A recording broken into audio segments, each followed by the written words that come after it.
I'm gonna scare the hell out of you. I liked this a lot better in 2016 when it was called Lights Out. King's short story is among his most grim. I remember both my wife and I becoming deeply depressed while listening to the Night Shift audiobook, but that's par for the course whenever King writes about children dying horrific, unnatural deaths. Don't forget, he held on to Pet Sematary, the granddaddy of dead kid novels, for 4 years just because it was so goddamn bleak. Host and dashcam director Rob Savage proves himself proficient in the art of horror filmmaking that doesn't include webcams, but his valiant attempts at terror are dashed by a shallow, cliched screenplay rife with logic deficiencies and a severe lack of original dialogue.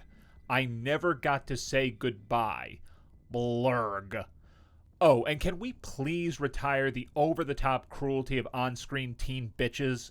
I'm fully aware that high school is god-awful, and I've got a daughter who's probably going to have to deal with some horrendous shit, but it rarely feels realistic or genuine on film, just forced and labored. Black Swan writer Mark Heyman and...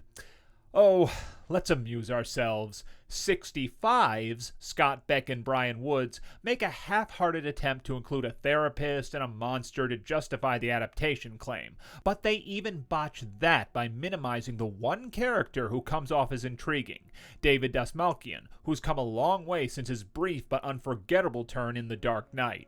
And they focus on the dull-as-dishwater trope of the single parent with a precocious little one and a moody teen.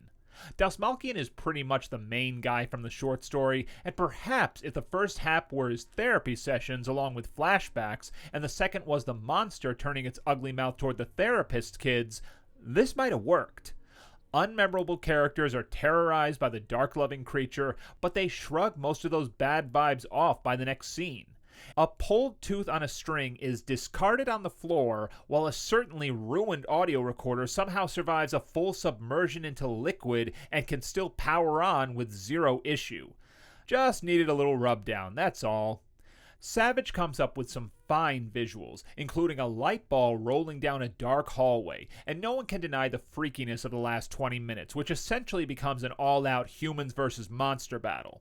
Had the previous hour not been so unconvincing and conventional, that last act might have saved it. But this is a movie best enjoyed by skipping it entirely and checking out the eventual final scene clips on YouTube. Happy Kingtober. Like and subscribe, and remember, there are other worlds than these.